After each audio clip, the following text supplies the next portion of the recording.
eu acho que a análise, ela cristalizou um nome aqui no Brasil como referência de ranking jurídico aqui no nosso país. Isso aqui é muito interessante. Vamos falar um pouquinho de ranking, tá? Então, para falar, vamos começar a entender qual a definição de ranking e, principalmente, as diferenças metodológicas que existem no processo da análise com os processos que são feitos, né, de ranking fora do país. Vamos só entender um pouquinho e Silvana vai nos explicar como é que acontece isso. Perfeito. Então, olha, ranking, primeiro, é isso, é uma referência, né? Para você fazer uma lista que ranqueie, que determine alguém que seja ou melhor, ou mais alto, ou mais baixo, ou mais magro, ou seja lá o que for, primeiro você tem que estabelecer critérios, né? Então, a análise editorial estabeleceu o critério da admiração. Nós não falamos em melhor ou em pior, nós falamos em mais admirados. Mais admirados por quem? Por aqueles que contratam serviços de advocacia, não necessariamente contratam os escritórios que estão lá ranqueados. Por quê? Porque eu não tenho uma ligação direta, né? Quando eu quando a minha equipe, a equipe de análise editorial, fala com um executivo jurídico ou financeiro de uma das grandes empresas do Brasil, ele pede o seguinte: por favor, nos indique 3 nomes de advogados que você mais admira em 19 áreas do direito. Aí a gente diz quais são as áreas e a gente vai pedindo, né, em cada área. Eu não tenho uma lista prévia, né? Não existe assim um nome que eu dê, uma lista de nomes. Olha, escolha entre esses, ou me indique os seus clientes, né, que você mais admira. Nada disso. Ele pode admirar quem ele contrata, ele pode admirar quem ele não contrata. E essas coisas a gente percebe quando computa os dados, que isso acontece, nem todo mundo é contratado das empresas, né? E eu acho que esse é o bonito da coisa também. E a mesma coisa que a gente faz para os advogados, a gente faz para os escritórios. Indique 3 nomes. Eles são indicados por ordem de preferência, de admiração. Então, eu mais admiro o primeiro, o segundo e depois o terceiro. A essas indicações são atribuídos pesos que são colocados no nosso sistema, e aí, com uma definição de quartis estatísticos, a gente faz o corte das listas. Então, em grosso modo, é assim que acontece o nosso. Todos são iguais? Não. Cada ranking tem o seu universo de pesquisa, tem a sua metodologia, né?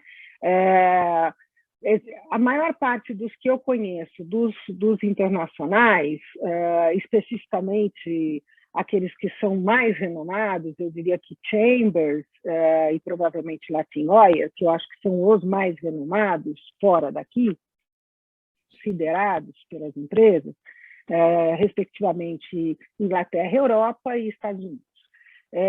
Eles partem de uma lista prévia que eles fazem, eles editores, e daí eles buscam os escritórios e também os executivos, mas os executivos são indicados pelos escritórios. Então, tem uma outra forma de fazer, né? São critérios diferentes. E os escritórios que tiverem interesse em participar podem fazendo uma inscrição, preenchendo um formulário, né? No caso da análise editorial, não tem formulário. No caso da análise editorial, um escritório de advocacia ele não consegue interferir diretamente na indicação dele. O máximo que ele pode fazer é pedir para os executivos com quem ele tem relacionamento: olha, vai começar a pesquisa e tal, volta em mim, né? Mas eu não sei até onde isso funciona, não. Às vezes mais aborrece do que funciona. Eu também acho que deve aborrecer mais do que funcionar, até porque, pelo critério que você menciona, eu creio que, assim, pelos mais admirados, às vezes é aquele, digamos assim, aquele advogado do escritório que o executivo tem desejo em contratar e, às vezes, ainda não conseguiu. Muitas vezes, Dani, muitas vezes é isso mesmo, a gente percebe que sim. Ou porque considera muito, muitas vezes foi até perder uma causa para aquele sujeito e falar, puxa vida, quando eu tiver condição eu vou contratar. Ou então, gostaria, adoraria, mas não... Ainda não é possível. Olha só como lembrança de marca também funciona aqui, né? Sim, muito! Eu acho que tem muito de recall nessa história, né? Então, a gente está falando de um mercado que está cada vez mais organizado. E se esse mercado não se preocupar com suas marcas, o que fica? Né? É complicado. Começa a ficar muito complicado, porque precisa. Como é que você se diferencia num mercado que tem tantos players? O mercado brasileiro é muito heterogêneo, né? E muito pulverizado, muito mais do que outros mercados, inclusive. Legal. E assim, uma coisa que você falou, olha, a gente começou em 2005, hoje a gente está em 2022. Imagino que o mercado jurídico, a gente sabe que está em evolução e de alguns anos para cá isso aconteceu assim de forma explosiva, a gente pode falar isso, e que provavelmente não começou a análise, não começou no formato metodológico e nas áreas que tem hoje. Eu até estava folheando e vendo, olha, setor agrário, aviação, tem questões muito particulares que eu garanto que isso não começou lá atrás. E algo que me chamou a atenção foi essa questão da arbitragem, que também é recente, né? E recente, inclusive, dentro dos escritórios. Então, eu Uhum. preciso até lhe perguntar como foi esse processo evolutivo para correr atrás dessa metodologia e fazer essa adaptação.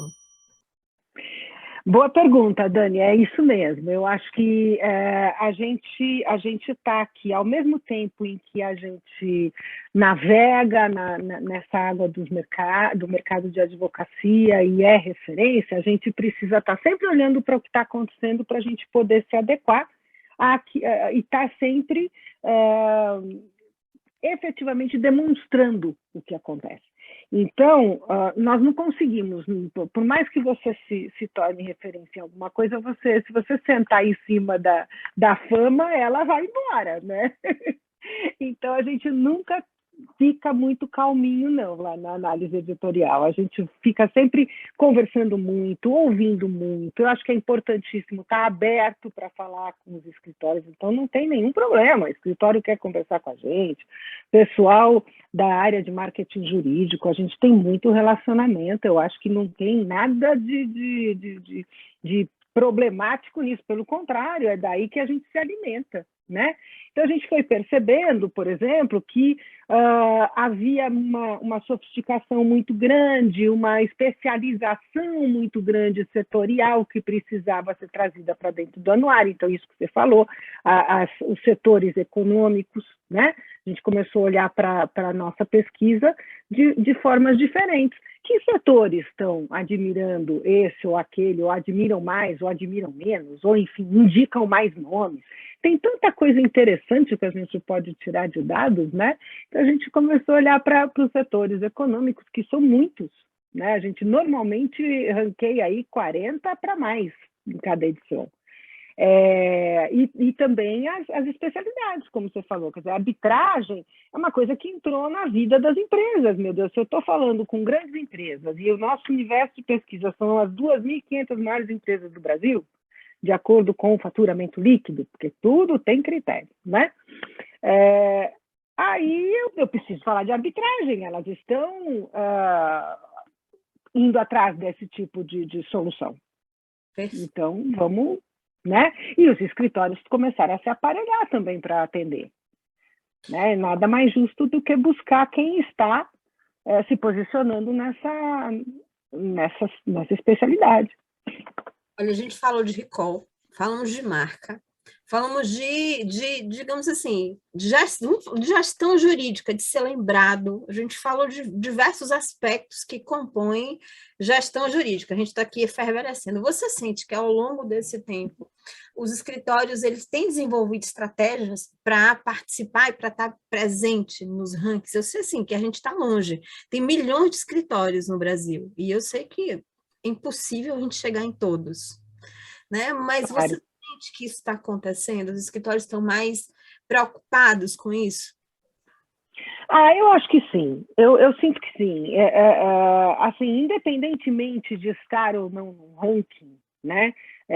Eu acho que estar num ranking é um reconhecimento, mas não é todo ele, nem o mais importante, talvez, para alguns negócios, né? Importante é você se estruturar, o escritório está bem estruturado, está bem qualificado para prestar o serviço que ele quer prestar, que ele se dispõe a prestar. E isso eu sinto que está acontecendo muito, sabe, Daniela? Um dos nossos anuários na área é o Diretório Nacional da Advocacia, por exemplo, que não é um anuário que ranqueia. Ele é um anuário que é uma vitrine de exposição para escritórios de advocacia. Mas, para entrar nele, esse escritório já deve ter recebido pelo menos uma menção em um desses anos todos de pesquisa que a gente faz. Ou seja, alguém me disse que ele existe, né? Alguém o citou como sendo admirado. Como você falou, num país de milhares de escritórios, como é que a gente vai fazer uma edição com milhares, né, tentando ranquear todos? É impossível, né? Em compensação, à medida em que a gente identifica todos esses escritórios, e a maior parte dos escritórios que a gente vem identificando fora do eixo Rio, São Paulo, Sul, Sudeste, né, que é onde a economia do Brasil está concentrada ainda, e, claro, é onde tem uma concentração grande de escritórios. Mas, à medida em que a gente começa a conhecer mais quem está fora desse circuito, a gente percebe estruturas muito legais, muito interessantes, profissionalizadas já, né? Profissionalizadas até no sentido de ter ali não o advogado que cuida do marketing, mas o profissional de marketing cuidando do marketing, entendendo que posicionamento é uma coisa importante. Não é necessariamente aparecer no ranking, mas é estar bem no mercado em que ele atua. O que significa isso? Ser lembrado, né? Ser considerado. Poxa, quando se fala no assunto da especialidade desse escritório, alguém lembrar, fulano escreveu um artigo assim, assado, muito bacana, né? Ou defendeu uma tese que foi vencedora num tribunal superior e é a pessoa X. Eu acho que isso faz diferença na vida dos negócios do escritório.